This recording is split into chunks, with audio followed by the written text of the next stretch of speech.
Paz de Cristo, meus irmãos, mais uma vez aqui pelo canal Reino de Deus. Quero agradecer a presença dos irmãos que aqui têm comentado, que têm se inscrito no canal, que têm compartilhado os nossos vídeos. Não se esqueça de deixar seu comentário aí sobre os temas que você aí tem dúvida, que você fala, que você quer aprender mais, ou que você apenas quer fazer um comentário. Você pode estar escrevendo e falando nos comentários aí. Amém? E agradecer você também que está chegando aqui no canal. Se você vai ver esse estudo aqui, eu aconselho que você veja a primeira parte que está ali no canal, que foi gravado hoje mesmo, que é sobre a bênção de Sem. Então nós vamos tratar aqui sobre as duas casas de Israel. Então é interessante que você veja a primeira parte. Você pode ver essa parte direto, mas você vai entender melhor se você ver a primeira parte. Ok? Então esse é o recado que eu tinha para dar aqui agora. Então hoje nós vamos fazer uma continuação sobre o assunto que nós estávamos vendo no último vídeo. Esse é um assunto complexo, né, que nós vamos ter que olhar para ele de uma forma progressiva, onde nós vamos começar desde o início e nós vamos até chegar ao final. Apesar de que eu vou mostrar alguns pontos apontando lá para o final já aqui nesse vídeo. Mas nós entenderemos futuramente a completude dessas coisas. Então, trabalharemos progressivamente para entender essa questão. Então, peço que os irmãos, se puderem, até anotem os textos, os versos, e quando eu puder, eu vou respondendo, falando com os irmãos. Amém? Então, vamos recapitular o que nós vimos no vídeo passado.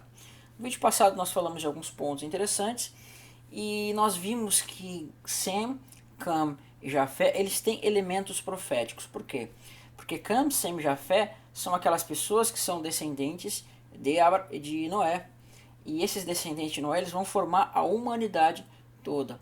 O que Deus quis tipificar nesses três personagens é o caráter da humanidade. É o caráter das pessoas que vão formar a humanidade, né? Então, Cam, Sem e Jafé. Ele quis mostrar um quadro das nações e do Messias aí também. Então, veja o seguinte, nós vimos que Sem diz assim: bendito seja o Deus de Sem. Canaã lhe seja servo, e Jafé adentre as tendas de Sem. O primeiro ponto que nós temos que entender é que o texto está mostrando bendito seja o Deus de Sem. Então, uma primeira afirmação que nós temos aqui é que Sem ele tem um Deus, como nós falamos no vídeo passado, que é o Deus bendito que nós cremos. Então, pelo fato dele crer nesse Deus bendito, por ele ter este Deus, ele passa a ser bendito. Mas agora a Jafé é dito que Deus alargue a Jafé e Jafé se expanda, né? E dentro dessa expressão alargue, se expanda, você tem a expressão enganado. Então, expandido e enganado está ali dentro, porque Jafé, você vai ver que ele vai apontar para as nações. Então, essas nações seriam expandidas, né? Se expandiriam no mundo, mas depois elas seriam enganadas. Contudo, você tem uma promessa no final que elas adentrariam nas tendas de Sem, que tem o Deus bendito. Então, se Jafé aponta para as nações que cresceriam, eles vão entrar na tenda de Sem, isso nos indica o que? A conversão dos gentios se adentrando na tenda de Sem. E o interessante é você notar que naquela cultura do passado, vamos pegar, por exemplo, o exemplo do próprio Abraão. Abraão, ele cria em Deus. E Deus estabeleceu uma aliança, um pacto com ele da circuncisão. Ele disse que todo macho que estivesse na casa dele deveria se circuncidar. E aquele que não se circuncidasse, ele deveria o quê? Ser morto. Portanto, quando nós vemos essa questão das tendas, ela aponta para costumes. Então, Abraão ele tinha o costume, e todos aqueles que estavam andando com Abraão, estavam participando da sua tenda, deveriam ter o mesmo costume dele de circuncisão. Então, quando a pessoa era circuncidada naquele contexto, isso indicava que ela estava em uma aliança com Deus. Então, quando você vê essa questão dos gentios, ou seja, Jafé se adentrando as tendas de Sem, isso indica que ele estava o quê? Compartilhando dos mesmos costumes de Sem, de uma forma literal, que era crer no mesmo Deus. Só que o interessante é que você vai notar que Jafé, ele nunca adentrou as tendas de Sem, ele nunca foi expandido naquele contexto e adentrou as tendas de Sem. O texto não mostra isso, pelo menos. Se aconteceu, o texto não mostra, então eu não posso dizer que aconteceu, porque isso está nos indicando um contexto futuro. E da mesma forma, Canaã, né? Canaã não foi servo nem de Sem, nem de Jafé. Pelo contrário, nós vamos ver que um pouquinho depois vai se levantar Nimrod, que ele vem da descendência de Cam, e vai fazer aliança com os cananeus ali. Eles vão subjugar os outros povos. Então você vê justamente o contrário. Aquilo que Deus estabeleceu para que Sem e Jafé subjugasse a Canaã, você vê que está acontecendo ao contrário, quando aquela torre de Babel é edificada. Então nós vamos ver ali os povos escravizados por meio do descendente de Cam, que é Nimrod, né? Que é filho de Cush. Mas não é isso que eu quero falar agora. Então olha como Deus já está estabelecendo princípios ali. Então a expressão Sem ali, ela vai ser utilizada para mostrar no âmbito profético o Messias que se levantaria, onde as pessoas seriam abençoadas nele. Então é mais ou menos como se Deus estivesse mostrando em Sem Cristo. E quando você adentra nas tendas de Sem, é como se você estivesse entrando na habitação de Cristo. E assim o que acontece? Você está sendo bendito em Cristo. Então, essa é a relação da profecia que nós estamos tendo ali, essa relação profética. E Deus utilizou a expressão tenda, ele não utilizou essa expressão tenda para uma coisa sem sentido, mas era para você ter uma ligação de certos aspectos futuros. Porque veja bem, deixa eu pegar uns textos aqui. Vamos pegar uns textos aqui, acho que está em Gênesis 24, 24 versos 60, se eu não me engano.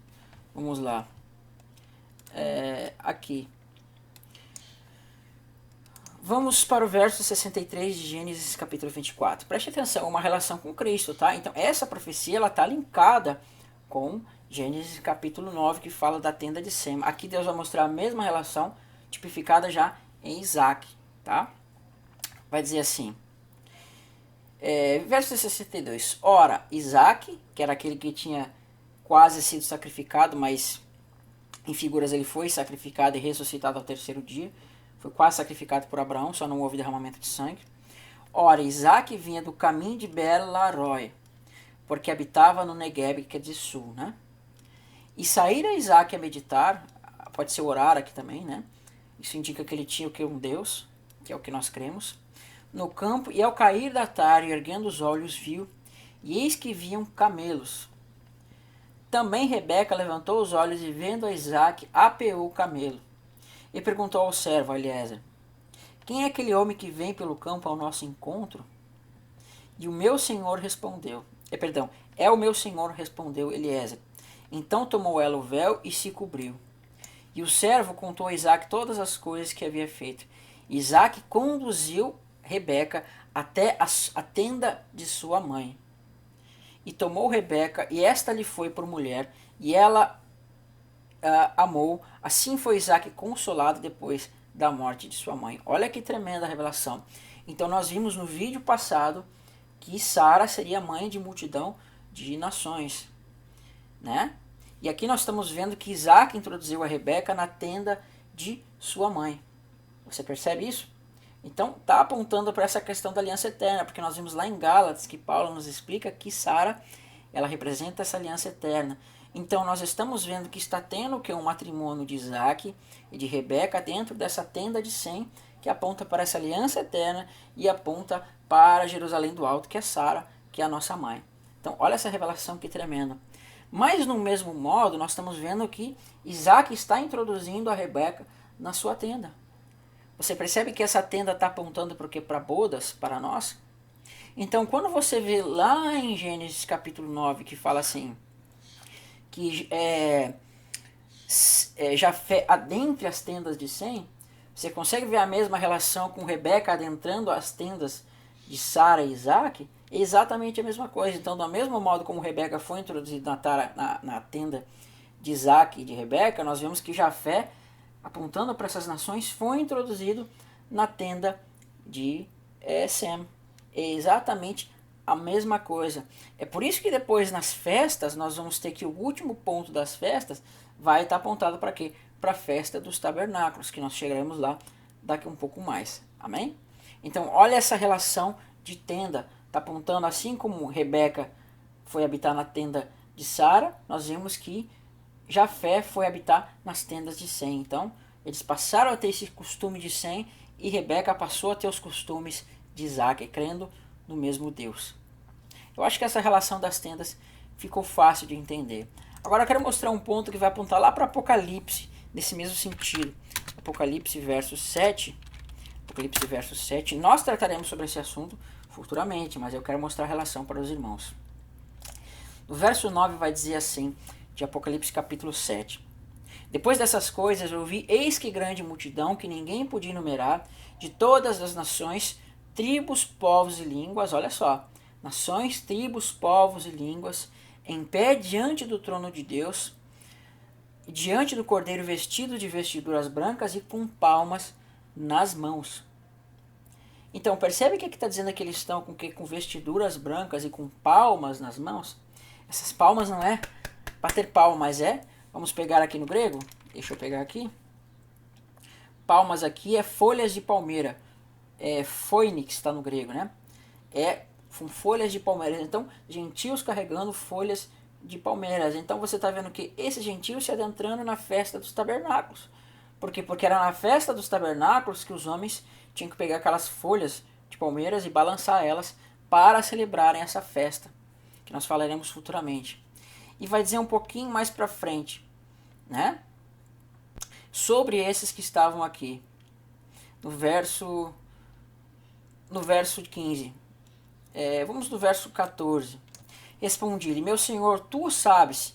Ele então me disse, são esses os que vêm da grande tribulação, que lavaram as suas vestiduras e alvejaram no sangue do Cordeiro. Razão porque se acham diante do trono de Deus e o servem de dia e de noite, no seu santuário. E aquele que se assenta no trono estenderá sobre eles o seu tabernáculo. Olha só, você vê aquela ração de folha de palmeiras apontando para a festa dos tabernáculos. E aqui que diz que Deus, né? Aqui diz que vai ser estabelecido sobre eles o seu tabernáculo. Então o que você está vendo aqui? Esses gentios se adentrando no tabernáculo de Cristo. Então é exatamente a mesma coisa. Assim como Isaac introduziu a Rebeca nessa tenda, nós vemos que Sem vai introduzir a Jafé nessa tenda. Então Sem representa o Messias e Jafé as nações. Só que Canaã vai ficar de fora dessa tenda. Por isso que nós vamos ver em Apocalipse, de fora ficarão quem? Né? Todos aqueles que nós vimos. Então aqueles que ficaram de fora representam que Canaã, que é aquele que foi amaldiçoado. Amém? Eu acho que ficou claro de entender essas questões. Agora nós vamos passar para uma outra profecia que trata das mesmas coisas. Deixa eu ver quanto é que já está o tempo aqui de vídeo. Já estamos em 12 minutos. Vamos para Gênesis 12. Por que Deus, vamos entender uma coisa. Por que Deus ele se utiliza dessas figuras de personagens para demonstrar a mesma coisa? Nós vamos ver, por exemplo, aqui sobre Cristo, Deus utiliza vários personagens para tratar de Cristo. Nós vemos, por exemplo, que Deus ele utiliza Adão para tratar de Cristo. Depois ele vai usar Abel. Depois ele vai utilizar o próprio Noé, num determinado momento. Até o próprio Abraão vai ser utilizado como figura de Cristo. Nós vamos ver que ele vai utilizar uma figura de Isaac para representar Cristo. Jacó. E por fim, né, depois nós vamos ver que o próprio Salomão, quando edifica aquela casa, você vê que é uma figura de Cristo edificando a casa de Deus. Tanto que Deus vai falar, acho que é em 2 Samuel capítulo 7, que ele vai dizer assim, ele me será por filho e eu lhe serei por pai, e ele me construirá uma casa. Então você vê que ali em Salomão tem uma figura de Cristo. Depois nós vamos ver lá em Zacarias, que diz que o sumo sacerdote Josué edificaria uma casa a Deus, e ele seria chamado de renovo. Então você vê que ali tem uma figura de Cristo. Então Deus utiliza diversos personagens para mostrar Cristo. Então, para mostrar as alegorias das coisas que aconteceriam, ele também utiliza diversos pontos. Amém? Então, o que nós temos que entender aqui é que Deus agora vai começar a mostrar essa profecia em outras formas. Mas por que ele utiliza essas formas? Primeiro, para revelar o seu plano de antemão para as pessoas, e nós, por meio do Espírito, teríamos conhecimento desses planos, por meio das profecias que foram dadas. E segundo, porque é uma forma de falar para as pessoas que têm o Espírito, mas com que o inimigo às vezes não entendesse. Por exemplo, se você olhar para a profecia que está em Gênesis 3, que diz que o descendente da mulher pisaria a cabeça da serpente, se você olhar num contexto literal sem muito entendimento, fica óbvio que a serpente entendeu que quem seria o descendente da mulher era Abel, visto que diante de Deus ele foi tido por justo. Então o que a serpente fez? Ela foi lá e matou Abel. Mas só que Deus estava se referindo a Cristo que viria no futuro, mas a serpente não entendeu isso. E por isso ela tramou para destruir Abel. Então sempre quando nós vemos uma profecia relacionada a onde viria o Messias, você vê que a serpente ela vai sempre dar um jeito de o quê? De fazer com que isso não aconteça. Então nós vimos que, por exemplo, Abraão seria pai do descendente que herdaria as coisas. Nós vimos que a serpente ele vai levantar um descendente errado, que era Ismael. Depois vai vir Esaú e por aí vai. Então é mais ou menos por isso também que Deus mostra essas alegorias. Então, por um lado, agora Deus nos mostrou essa alegoria de Cristo, das nações de Sem. Agora ele vai mostrar em Abraão e em Isaac. Vamos para Gênesis capítulo 12 agora, que vai dizer assim: Ora, disse o Senhor a Abraão: sai da tua terra e da tua parentela e da casa de teu pai e vai para a terra que eu te mostrarei. Aqui você passa a ver o seguinte, você passa a ver uma relação da fé de Abraão, aspectos de como Abraão creu. Porque veja bem, meus irmãos, imagina nós aqui, eu estou na minha casa, você está na sua casa e você escuta a voz de Deus dizendo assim: fulano, sai da tua casa e vai para um lugar que tu não conhece. Então você tem que ter muita fé para fazer isso. Então só de você imaginar essas coisas já é uma coisa difícil. E essa terra que Deus mostrou para Abraão, se eu não me engano, é mais de 1.000 quilômetros. Então se hoje já é cansativo você fazer uma viagem de 1.000 quilômetros, daqui de, acho que Porto Alegre até São Paulo, acho que dá mais ou menos 1.000 quilômetros, você já cansa. Imagina naquele tempo que não existia nem carro. As pessoas tinham que levar mulas e burros e etc. para fazer essa viagem. Então era uma viagem extremamente estressante. Então você sair da sua casa e até lá, escutando a voz de Deus, você demonstra aí, né, Deus está demonstrando a fé de Abraão. E isso vai ser imputado por ele como justiça. Então, aqui você está vendo o modelo de fé de Abraão, que seria o modelo que nós teríamos futuramente. Porque veja, quando os israelitas saíram do Egito, Deus falou basicamente a mesma coisa para eles: saiam dessa terra e vão para a terra que mana leite e mel, que era a terra da promessa. Mas eles não demonstraram a mesma fé de Abraão. E o que eles fizeram? Eles foram, duvidaram, falaram que a terra era ruim, que tinha gigantes e tudo mais. Eles duvidaram, então não demonstraram a mesma fé. Então o caráter da fé de Deus de Abraão é essa, que ele creu e obedeceu a Deus. E vai dizer assim: da casa do teu pai e vai para a terra que eu te mostrarei. De ti farei uma grande nação e te abençoarei e te engrandecerei o teu nome e será tu uma bênção. Te abençoarei, abençoarei os que te abençoarem e amaldiçoarei os que te amaldiçoarem. E em ti serão benditas todas as famílias da terra. Olha só que tremendo a relação com a profecia que nós vimos no vídeo passado. Por quê? Porque nós vimos que lá Jafé se tornaria em nações e seria abençoadas em Sem. Essas nações seriam abençoadas em Sem. Agora nós vamos ver que aqui está dizendo assim: abençoarei os que te abençoarem e amaldiçoarei os que te amaldiçoarem. E em ti serão benditas todas as famílias da terra. Então, assim como em Sem as nações eram benditas, aqui nós estamos vendo que em Abraão as nações são benditas. E quando fala abençoarei os que te abençoarem, está apontando para esses que creriam, e abençoariam Abraão. Mas esses que são amaldiçoados são aqueles que amaldiçoariam a descendência de Abraão, que são os cananeus, que são malditos, como Deus fala: maldito seja Canaã. Mas nós que cremos abençoamos Abraão, portanto nós somos benditos em Abraão. Então olha como Deus está tipificando a mesma profecia que foi dada em Sem, agora está caindo sobre Abraão. E do mesmo modo que Jafé seria bendito em Sem, aqui nós vemos as nações sendo abençoadas em Abraão. Amém? Agora eu quero mostrar aonde essa profecia ela vai cair depois. Vamos lá, nós vemos aqui, que em Abraão serão benditas todas as famílias da terra. Mas olha o que vai aparecer lá no Salmo 72. É no verso... aqui, no verso 17, tá? Mas eu vou ler o verso 1 e depois nós vamos pular um pouquinho para não ficar muito grande o texto. No Salmo 72, no verso 1, vai dizer assim: Salmo de Salomão. Concede ao rei, ó Deus, os teus juízos e a tua justiça ao filho do rei. Julgue ele com justiça ao teu povo e os teus aflitos com equidade. Os montes trarão a paz, né? Ao povo, também as colinas trarão com justiça. Julgue eles aflitos do teu povo, salve os filhos dos necessitados, esmague o opressor. Olha a revelação aqui. Ele permanecerá enquanto existir o sol, enquanto durar a lua e através das gerações. Falando do rei que permanecerá para sempre. Então, alguns judeus eles dizem que isso aqui está falando de reis que viriam depois de Salomão, né? Alguns falam que fala do próprio Salomão. Só que você vê que Salomão não durou para sempre.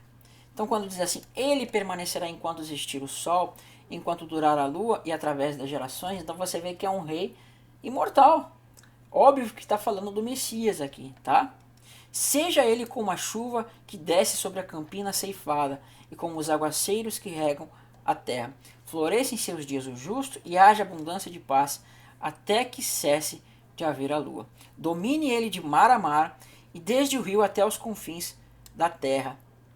Então você vê que esse mar a mar, você vê que foi dado para a descendência de Abraão. Mas não quero mostrar isso aqui agora, tá? Então acho que ficou claro que o Salmo 72 ele fala do Messias. Mas o salmo que eu quero mostrar para vocês, na verdade o verso que eu quero mostrar para vocês, é o verso 17, que diz assim. Primeiro vamos ler o verso 3 de Gênesis 12, depois nós vamos ver o verso 17. Sobre Abraão vai dizer: abençoarei os que te abençoarem e amaldiçoarei os que te amaldiçoarem. E em ti serão benditas todas as famílias da terra. Salmo 172 vai dizer, Salmo 72 vai dizer: subsista o rei para sempre, o seu nome, e prospere ele enquanto resplandecer o sol. Nele sejam benditas todos os homens e todas as nações lhe chamem bem-aventurado. Amém? Então, olha onde vai se cumprir a profecia. Nesse rei que seria imortal, porque vai dizer, nele sejam abençoados todos os homens e as nações lhe chamem bem-aventurado. Então, o texto do Salmo 172, Salmo 72, não 72, 172, é aonde está revelando em quem os homens seriam benditos. Então, aqui está a revelação de quem Deus quis mostrar em Sem, e em Abraão. Amém? Então, seria nesse rei que viria de Judá, no qual as nações seriam abençoadas. Eu acho que deu para entender e ficou claro isso, né? Então ele vai falar para Abraão assim: abençoarei os que te abençoarem e amaldiçoarei os que te amaldiçoarem. Em ti serão benditas todas as famílias da terra. E o interessante é que Deus vai dizer mais para frente em Gênesis 22 sobre a obra de Abraão. Verso 15 de Gênesis 22. Então do céu bradou pela segunda vez o anjo do Senhor a Abraão, dizendo: jurei por mim mesmo, diz o Senhor, porquanto fizeste isso e não me negaste teu único filho, deveras te abençoarei e certamente multiplicarei a tua descendência como as estrelas do céu e como a areia na praia do mar, e a tua descendência possuirá a cidade dos teus inimigos. Nele serão benditas todas as nações da terra, porquanto obedeceste a minha voz. Então olha como essa promessa ela vai ser apontada de novo aqui. E vai dizer também para Isaac. Vai dizer assim. Vamos do Gênesis 26, quando Deus vai falar para Isaac. Presta atenção. Sobrevindo a fome à terra, além da primeira que havia nos dias de Abrão, foi Isaque a Gerar, avistar-se com Abimeleque, rei dos filisteus. E apareceu-lhe o Senhor e lhe disse: não desças ao Egito, fica na terra que eu te disser. Habita nela e eu serei contigo e te abençoarei, porque em ti e na tua descendência darei todas essas terras e confirmarei o juramento que fiz a Abraão, teu pai. Multiplicarei a tua descendência como as estrelas do céu e lhe darei todas estas terras. Na tua descendência serão abençoadas todas as nações da terra. Por quê? Porque Abraão obedeceu a minha palavra, guardou os meus mandamentos e os meus preceitos e os meus estatutos e as minhas leis. Olha que tremenda revelação com Cristo. Já estava falando de um aspecto do ministério de Cristo. Porque aqui nós vemos que Deus está dizendo que as nações vão ser abençoadas e a descendência de Isaac cresceria como as estrelas do céu. Por quê? Porque Abraão guardou os mandamentos, os estatutos, as leis e os juízos, e por isso essas nações seriam abençoadas. Então, isso está tipificando para Cristo, que cumpriria os mandamentos, as leis, os estatutos e os juízos de Deus, e as nações seriam abençoadas nele. Amém? Irmãos, o vídeo já está grande, né? Já está com 25 minutos e estou ficando sem voz. Vou gravando de pouco em pouco para os irmãos entenderem mais o restante dos vídeos, ok? Então vou dar uma finalizada por aqui e gravarei mais sobre ele. Nós teremos aí umas 10 ou 12 partes sobre esse estudo, tá bom? Que Deus abençoe os irmãos e vejo os irmãos no próximo vídeo. Que Deus abençoe e fiquem na paz.